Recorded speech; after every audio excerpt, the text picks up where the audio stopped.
Hello दोस्तों, आप सभी का स्वागत है। और आज है 10 मार्च और हम लोग देखने वाले हैं 9 और 10 मार्च का करंट अफेयर्स।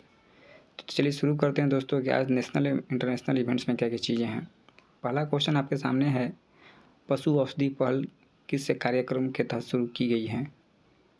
इसका सही उत्तर दोस्तों पशुधन स्वास्थ्य और रोग नियंत्रण कार्यक्रम होगा।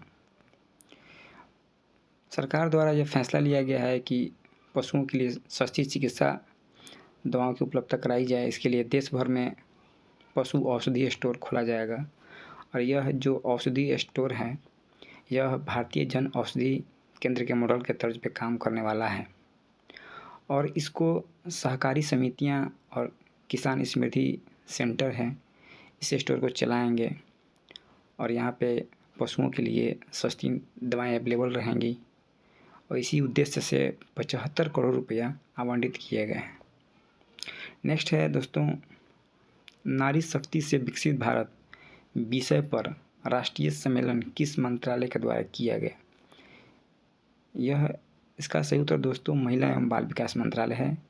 महिला एवं बाल विकास मंत्रालय द्वारा नारी शक्ति से विकसित भारत विषय पर एक सम्मेलन बुलाया गया है नई दिल्ली में और इसका उद्घाटन माननीय राष्ट्रपति द्रौपदी मुर्मू जी ने किया है।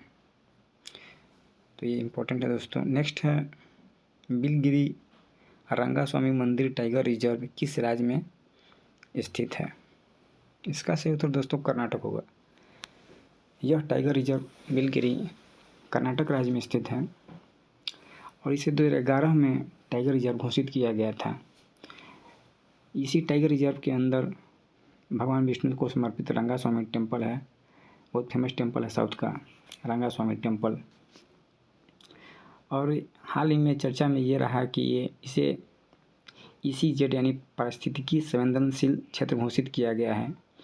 तो सरकार के द्वारा निर्णय लिया गया है कि इस टाइगर रिजर्व के 1 किलोमीटर के अंदर जो भी ESZ क्षेत्र हैं वहाँ पर कोई भी नया कमर्शियल वर्क निर्माण नहीं होगा, उसकी अनुमति नहीं होगी, क्योंकि इसके कारण से यह क्षेत्र प्रभावित होने की यहाँ की जो पारिस्थितिकी प्रभावित हो सकती है। तो इसके लिए निर्णय लिया गया है। नेक्स्ट है दोस्तों, संदिग्ध मतदाता या डी मतदाता शब्द का प्रयोग पूर्वोत्तर के किस राज्य के लिए किया जा रहा है? इसका सही उत्तर दोस्तों असम है। आप सभी को पता ही होगा कि असम में बहुत सारे बांग्लादेशी घुसपैठिए रह रहे हैं जिनके पास भारतीय नागरिकता नहीं है।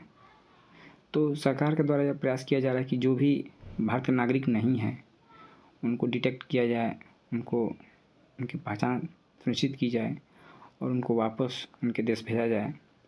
और ऐसे मतदाताओं के लिए जिनका भी कोई फाइनल नहीं हो पाया है कि वो भारतीय नागरिक हैं या नहीं हैं, उन्हीं के लिए संदिग्ध मतदाता का प्रयोग किया जा रहा है।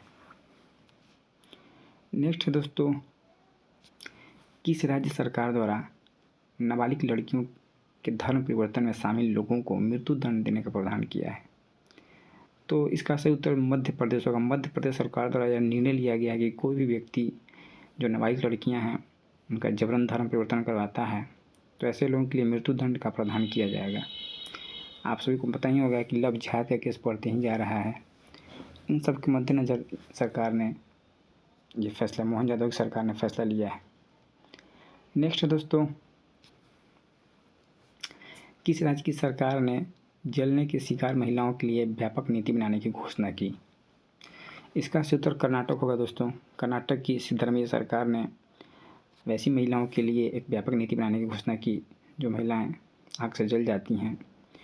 तो इसकी रोकथाम के लिए एक नीति ले आया जाएगा और इस नीति में दोस्तों एक व्यापक कवरेज होगा जिसमें इंश्योरेंस होगा, उनके लिए आवास की व्यवस्था, रिहैबिलिटेशन की व्यवस्था, एम्प्लॉयमेंट व्यवस्था की जाएगी और अन्य जो भी कल्याणकारी उपाय हैं वो भी सुनिश्चित किए जाएंगे।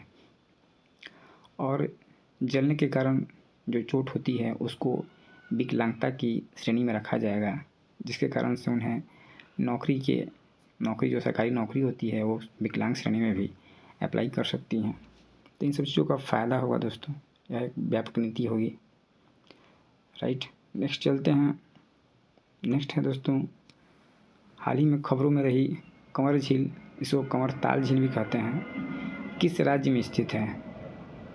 इसका सही उत्तर दोस्तों बिहार होगा। बिहार में यह कंवर झील या कंवरताल झील स्थित है। तो मुख्य रूप से ये झील एशिया की सबसे बड़ी मीठे पानी की झील है और यह तेज़ी से सूख रही है। तो यह झील मुख्य रूप से दोस्तों गंडक नदी के मेंढर लेने के कारण यह झील का निर्माण हुआ है। इस पे यह बहुत महत्वपूर्ण झील है जो बहुत सारे प्रवासी पक्षियों का घर भी है।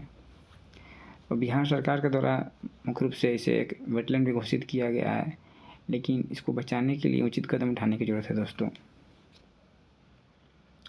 नेक्स्ट है, अभी हाल फिलहाल में किस जगह पर विदेश मंत्री एस जयशंकर ने वाणिज्य दूतावास का उद्घाटन किया? Paris, Manchester, Belfast. इसमें इसका आंसर दोस्तों एक से अधिक होगा। मैनचेस्टर और बेलफास्ट दोनों जगह वाणिज्य दूतावास का उद्घाटन किया गया है।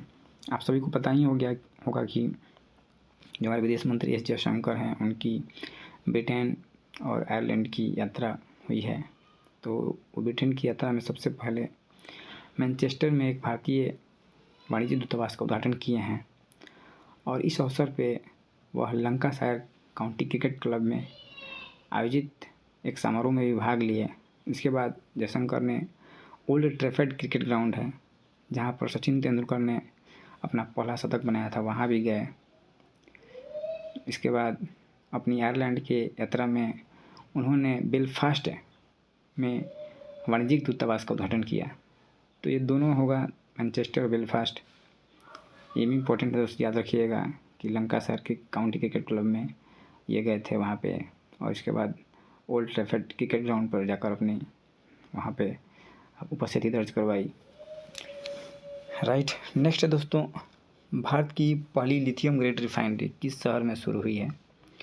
तो लिथियम ग्रेड बैटरी रिफाइनरी किस शहर में शुरू हुई? इसका सही उत्तर दोस्तों ग्रेटर नोएडा होगा। वहाँ कंपनी है लोहम कंपनी, तो उसने नोएडा में भारत की पहली लिथियम ग्रेड रिफाइनरी की शुरुआत की है। लिथियम का उपयोग दोस्तों बैटरी के रूप में, जो मोबाइल में बैटरी या चिप, मुख्य रूप से इसका उपयोग किया जाता है स्मार्टफोन में, लैपटॉप में और इलेक्ट्रॉनिक्स गैजेट में। तो बहुत ही इम्पोर्टेंट धातु है दोस्तों। इसके साथ साथ लिथियम का बारे में जान लेते हैं। इसका रासायनिक तत्व है, प्रतीक होता है इसका एल से डिनोट करते हैं, और यह एक मुलायम और चांदी जैसी सफ़ेद धातु है। और लिथियम पृथ्वी पर सबसे हल्की धातु के रूप में से जाना गया है। सबसे हल्की धातु है लिथियम, तो याद रखिएगा दोस्तों उसको। नेक्स्ट है, भारत ने किस देश के साथ मिलकर आर्थिक सहयोग के लिए संयुक्त आर्थिक आयोग की स्थापना पर अपनी रजामंदी दी है? इसका सही उत्तर दोस्तों आयरलैंड होगा। आयरलैंड के साथ मिलकर भारत ने संयुक्त आर्थिक आयोग की स्थापना पर अपनी सहमति प्रदान की है। भारत और आयरलैंड मिलकर संयुक्त आर्थिक आयोग की स्थापना करेंगे जिससे आपसी व्यापार को बढ़ाया जा सके। नेक्स्ट है दोस्तों, हिंदी में साहित्य अकादमी 2024 पुरस्कार से किसे सम्मानित किया गया? इसका सही उत्तर होगा दोस्तों गगन गिल। हिंदी साहित्य अकादमी हिंदी भाषा के लिए, हिंदी साहित्य के लिए गगन गिल को साहित्य अकादमी पुरस्कार 2024 प्रदान किया गया है। और जिनकी जो रचना है जब तक आई बहार, इसी के लिए दिया गया है। और इंग्लिश के लिए दोस्तों स्टीवन कील को दिया गया है। इनकी उपन्यास स्पिरिट नाइट्स के लिए प्राइज़ दिया गया है। आप सभी को पता ही होगा कि साहित्य अकादमी अवार्ड जो है भारत का दूसरा सबसे बड़ा साहित्य के क्षेत्र में दिया जाने वाला अवार्ड है। पहला है ज्ञानपीठ पुरस्कार और दूसरा है साहित्य अकादमी। इसे 1954 में शुरू किया गया था दोस्तों, और यह प्रत्येक वर्ष 24 भाषाओं के जो साहित्यिक कृतियाँ हैं, उस भाषा में साहित्यिक अनुवाद है, उसके लिए यह प्राइज़ दिया जाता है। तो इसे याद रखिएगा दोस्तों, यह भारत का दूसरा सबसे बड़ा साहित्यिक अवार्ड है, सम्मान है। तो आज के करंट अफेयर्स में दोस्तों इतना ही था। Thank you.